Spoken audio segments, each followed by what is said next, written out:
Hey guys, and welcome to the Working Money Channel. Why is Bitcoin cascading lower and lower? As of yesterday, we were trading, in this range here around the $10,800 mark, and then by yesterday evening, we saw Bitcoin take another tumble, and now we're trading at about 10,400, 10,500. But when you look at XRP, guys, and I know you guys get really upset when Bitcoin surges quite a bit, and then we don't see any movement for XRP.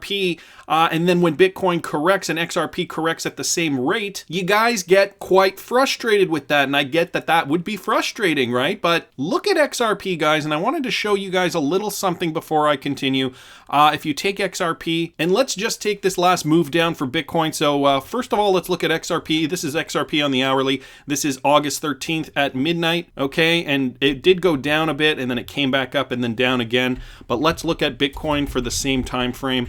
Okay, and we have Bitcoin here, so we'll take it from midnight. Let me highlight it. It might give you a better idea of what I'm talking about here. So here we go, Bitcoin. Okay, so from this day up here to this point here. Okay, let's go back to XRP real quick. Okay, so XRP from the same time frame, so it was from this point here to this point here.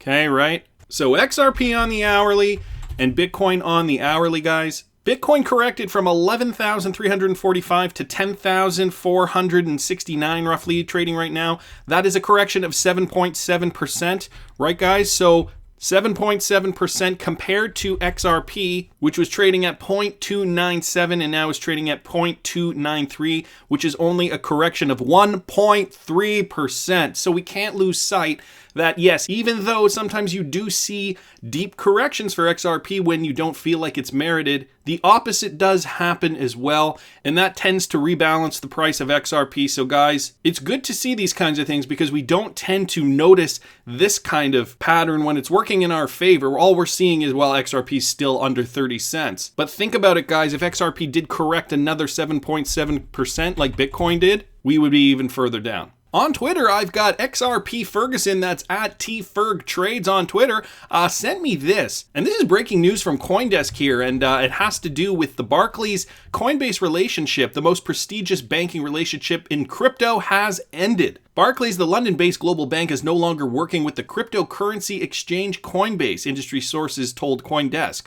And while Coinbase found a replacement in UK upstart Clearbank, according to people familiar with the situation, the change has indirectly inconvenienced the exchange's users. That's because aside from the cachet of working with a household name bank, Barclays connected San Francisco-based Coinbase to the UK faster payment scheme FPS, enabling users to instantly withdraw and deposit British pounds at the exchange. The end of the relationship disrupts Coinbase's access to FBS, which in turn slowed deposit and withdrawals in GDP for UK customers, which now take days to process. So if any of you guys are experiencing a lag or a delay or errors when you're dealing with your crypto through Coinbase, I know a lot of you guys use Coinbase, this could be the reason why, and some of the reasons why they bailed on the partnership was because of cold feet. The word on the street is that Barclays got cold feet about crypto clients, people having varying opinions on why this might be the case, but nobody knows for sure. Don't necessarily want to deal with the cryptoverse as of yet. I don't know why. It seems like now would be the best time to deal with cryptocurrency companies versus, let's say, 2 years ago.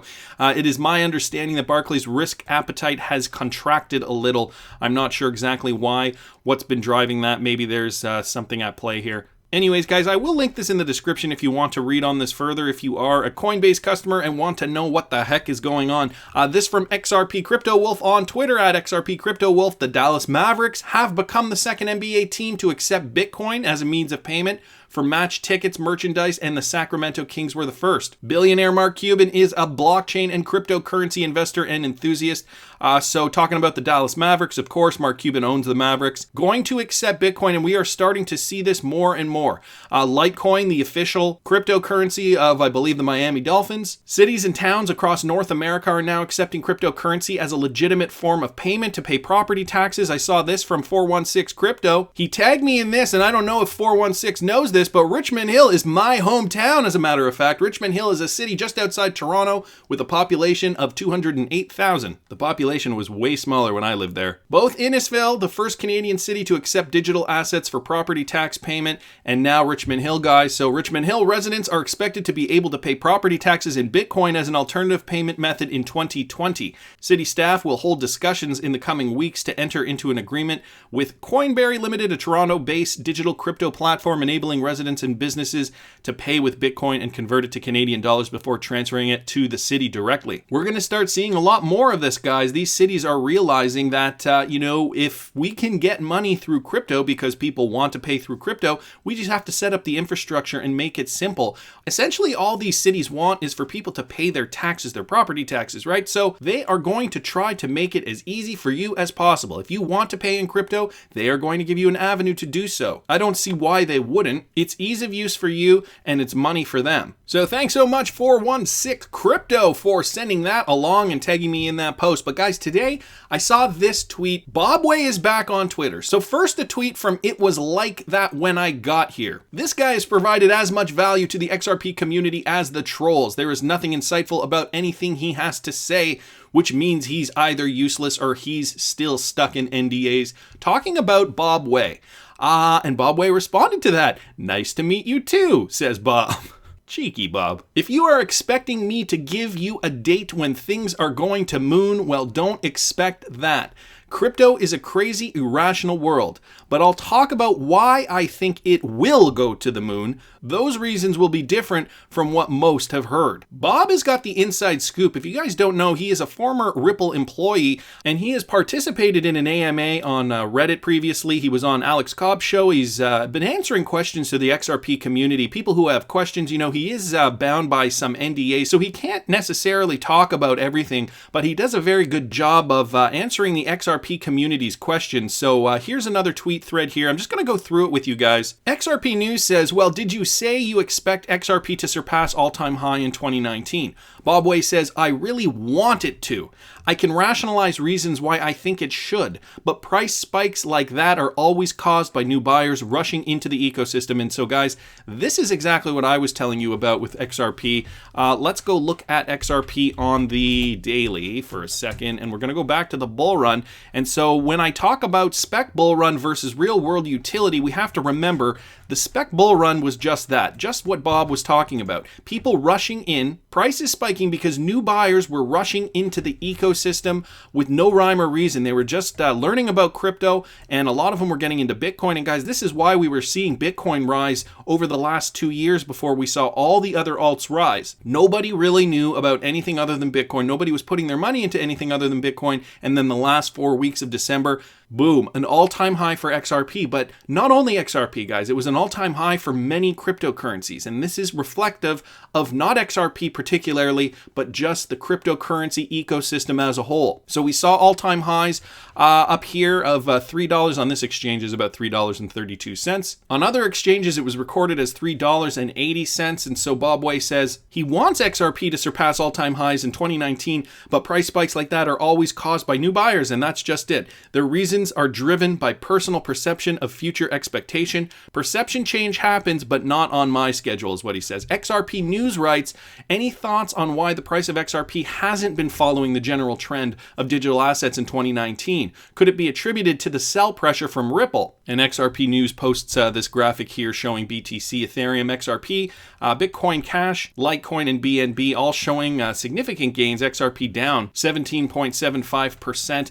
Ultimately not showing gains in 2019 as of yet. Bob Way says, nice graphic. Obviously, Ripple selling XRP does exert some downward pressure on price. So Bob is admitting this, but I don't think that's the reason XRP doesn't follow the general trends. I think the buyer communities are different between XRP and other coins. Most here have seen that anti-XRP sentiment. Ripple selling XRP, in quotes, always makes for an interesting discussion. There are many overlapping pros and cons. Obviously, the company holding the majority of XRP is a pushback point for many. Giving it away would depress the price dramatically. Selling it attenuates the upward moves. Then he writes, burning XRP in mass or en masse doesn't seem the right thing to me either. In reality, a lot of Ripplers work hard every day building utility value in the XRP ecosystem. If the company were to quit doing so personally, I think perception of XRP transforming finance would evaporate. And so he concludes by saying, so personally, I want Ripple to keep executing on their plan. I also want all the Ripplers, meaning people working at Ripple, to get paid so they can continue to do so. I think the best way to finance that and also reduce the perception of XRP centralization is to sell just enough XRP to meet the company needs. So he believes that there is this fine line between selling too much and not enough, and Ripple should be, straddling that line very closely. Because what it's doing essentially is causing a little bit of price suppression, but they need to do it in order to foster the ecosystem. So we're kind of at the mercy of Ripple, but we've always known this. Fostering the ecosystem is the best way to create demand for XRP in the future. So we got Mr. B XRP thanking Bob Way for that. Bob Way continuing, the alternative would be for the company to hoard XRP and finance itself through VC funding rounds. Those erode control over the company and jeopardize long-term plans. It also seems disingenuous to promote a currency that you personally can't and don't use as a currency. But like all of you, if I was to learn that a company was overselling XRP for nefarious reasons, I would be pissed. But so far, I haven't seen any reason to believe that. And the topics continue on, guys. I will link this tweet in the description. If you want to follow Bob Way, I suggest you do on Twitter. He has a lot of great insight about Ripple. He used to work there. So thanks again, Bob, for being part of the discussion. The ecosystem's growing, and Bob Way, confident Ripple's doing the right thing. But I want to hear what you guys think. Please subscribe to the channel if you haven't already. Like the video if you like the content I'm providing. I always love hearing your comments. See you in the next one, guys.